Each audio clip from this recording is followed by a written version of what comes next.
O pecado para a morte. Basta examinar cuidadosamente o texto das Escrituras para ver o que significa o pecado para a morte. Está escrito assim: se alguém vir pecar seu irmão, pecado que não é para a morte, orará e Deus dará a vida àqueles que não pecaram para a morte. Há pecados para a morte, e por esse não digo que ore. 1 João, capítulo 5, verso 16.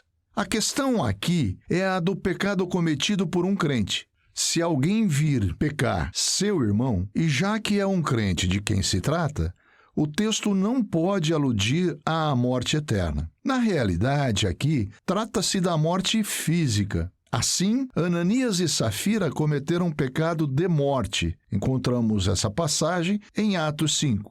Tal era o caráter do seu pecado, que Deus interveio e os apartou da cena terrestre. Misericordioso castigo para eles e solene aviso para os demais.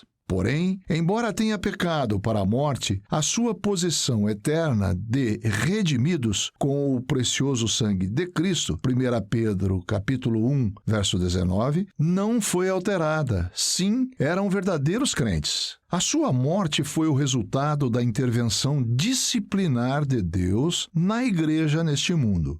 O apóstolo, escrevendo aos Coríntios, alude a outras coisas semelhantes. Com respeito aos abusos da ceia do Senhor, disse: o que come e bebe indignamente, come e bebe para a sua própria condenação, não discernindo o corpo do Senhor. Por causa disso, há entre vós muitos fracos e doentes, e muitos que dormem. 1 Coríntios, capítulo 11, verso 29 a 30. Ou seja, pela intervenção da disciplina de Deus, muitos haviam morrido. As explicações precedentes ensinam como não é possível saber de antemão o que constitui o pecado para a morte, porque só o Senhor o julga. Na realidade, o mesmo ato não implica sempre o mesmo grau de pecado se as circunstâncias diferirem. Não há dúvida que muitos têm sido os Ananias e Safiras desde aquele dia. Isso está em Atos capítulo 5, de 1 a 11. Como temos ensinado, esse pecado é o de um crente e refere-se à morte física e não à morte eterna. Tendo o desejo de partir e estar com Cristo, porque isto é ainda muito melhor. Filipenses capítulo 1, verso 23.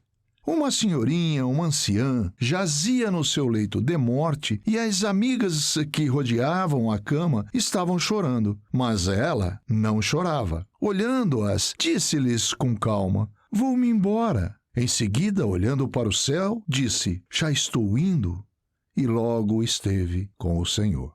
Como é diferente o fim do ateu notório que gritou: fique comigo, pois não posso suportar estar só. Mande vir aqui ao menos uma criancinha, pois é um inferno estar só.